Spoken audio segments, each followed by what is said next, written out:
For as fun and as powerful as some hack-and-slash games can make us feel, plenty are designed to punish you, either through stricter mechanical requirements, tougher enemies and boss fights, or higher difficulties.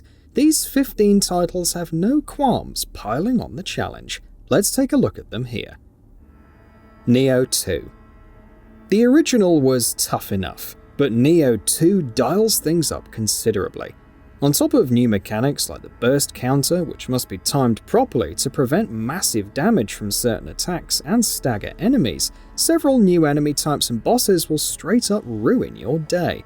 And this is even before venturing into New Game Plus, which increases enemy health and damage, adds new moves, and even removes burst properties from some, meaning they can't be countered, and even cursed enemies with status attacks. Hades, the heat levels. Some folks may have a hard time escaping the underworld for the very first time, but with enough upgrades for weapons and the Mirror of Night, it is doable. Then the Pact of Punishment gets introduced, and it's an escalating level of difficulty via heat level that sees enemies gaining more health, bosses gaining new attacks, and escape attempts being on a timer.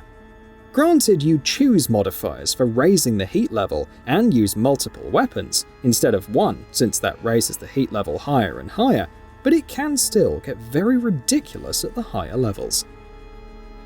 God of War, the Give Me God of War difficulty. Give Me God of War is the toughest difficulty in any God of War title. While seemingly a blanket admission for what's to come, God of War 2018's take on the same is something else entirely. The rate of rage generation and bonuses like permafrost are heavily reduced, status ailments remain for longer and are much more deadly, and you even have less targeting assistance in melee scenarios. If that weren't enough, enemies are tougher all around, can counter attacks in some situations, and even transform into elite enemies, gaining new attacks, more damage, and so on in the process.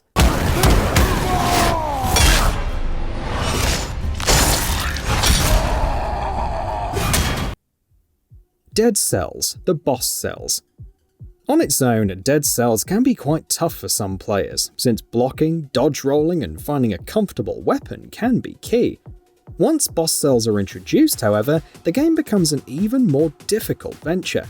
Health fountains between levels provide single recharges to flasks, and are removed entirely at higher difficulties. From Boss Cell 4 onwards, enemies have greater detection range and can teleport right next to you on top of causing more damage, while bosses go straight to their second phase in combat. And from Boss Cell 5 onwards, malaise comes into effect, causing enemies to become more aggressive and turn into elites as time goes on. Sekiro: Shadows Die Twice. A list like this would be incomplete without a From Software game, but even more so when that game is Sekiro: Shadows Die Twice. Death can often come swiftly, and the resurrection mechanic feels like it allows for a mistake or two, instead of succeeding through sheer endurance. Properly mastering deflection and learning the patterns for each boss and sub-boss is key, along with how to exploit their weaknesses. It's all easier said than done though, and for the most part, Sekiro will push you to the edge, and that's without activating hard mode. Scarlet Nexus Hard Mode. Compared to many other games on this list, even Bandai Namco's own Code Vein, Scarlet Nexus doesn't push you too hard.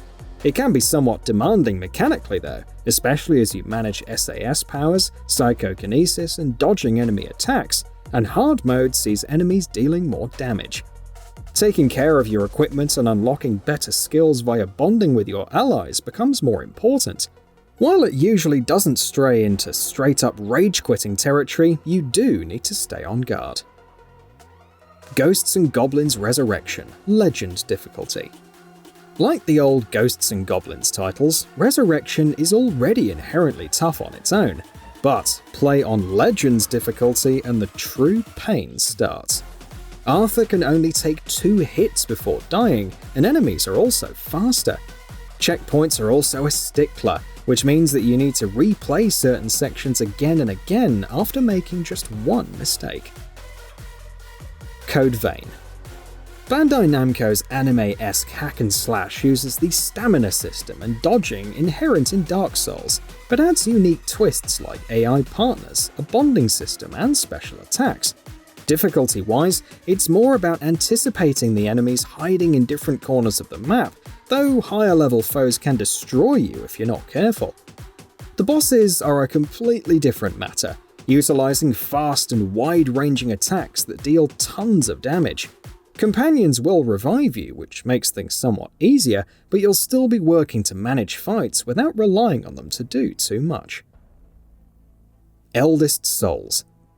The Souls-like machinations of Eldest Souls are fairly obvious at first glance, but the game is intended to be a boss rush above all else.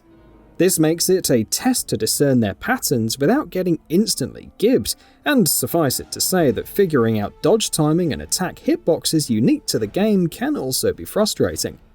Earning upgrades makes later fights easier, at the very least, but it's still a slog to get there. Onimusha Warlords. Recently remastered for previous-gen platforms, Onimusha Warlords isn't the toughest game in the series, but there's still plenty of challenge to be had. Much of the difficulty actually comes from mastering critical attacks, which can quickly dispatch foes, and solving certain puzzles, including the infamous water puzzle. Again, nothing that will push you to the brink, especially when it comes to bosses, but it can still be frustrating if you're not careful. Skull the Hero Slayer. While a fairly good-looking and fun game in its own sense, Skull the Hero Slayer may be one of the few titles where the roguelike progression doesn't always favour the player. Unlocking upgrades can be very grindy, and they're often not that substantial. Skull can acquire a variety of different skulls, which provide different abilities, and some are clearly better than others, but even possessing a legendary skull is no guarantee that you'll defeat bosses easily. Monster Hunter World Iceborne. Iceborne is meant for those who found Monster Hunter World's endgame too easy. It starts out with some fairly straightforward but still tough fights before throwing you into the deep end with Velkhana, Savage Devilio, Seething Basilgeuse, and so on. And that's before the endgame, which features the likes of Brute Tigrex, Gold Rathian, Silver Rathalos, and Ruiner Nergigante. And if that's not enough, try tackling post-launch bosses like Alatreon and Fatalis solo. There's a lot of content and grinding to be had, but also plenty of death, frustration, and rage along the way. Ghosts of Tsushima Lethal Difficulty. Once you've garnered a decent number of tools and techniques for clearing scores of enemies, Ghosts of Tsushima can tend to feel a little easy. Lethal mode makes enemies a lot deadlier though. 2 to 3 hits will end you, with the caveat being that the same applies to your opponents. Enemies are much quicker to detect Jin, while also being more aggressive. So while there can be some cases where it's easier than hard mode, in time to kill essentially, you have far less room for error.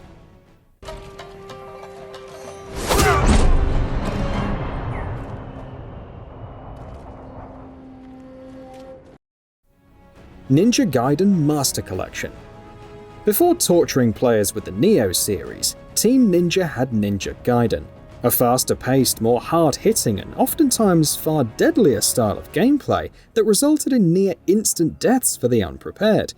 Granted, Ninja Gaiden Master Collection has various easy modes, and while the Sigma versions remove most of the puzzles from the first 2 games, its combat can still be very punishing on hard mode. The third game is a whole different story entirely, but there's more than enough challenge in the collection overall. Arcane. Arcane is incredibly straightforward. It's set in an arena where you take down hordes of foes, many that are easily killed in one hit.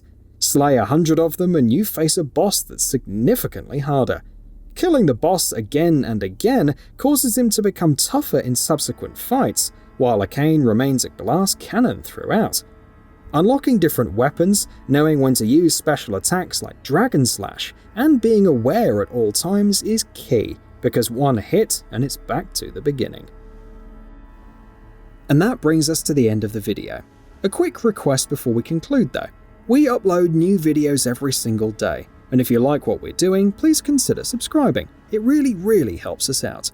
Also, don't forget to enable all notifications by clicking the bell icon so that you can receive daily video updates.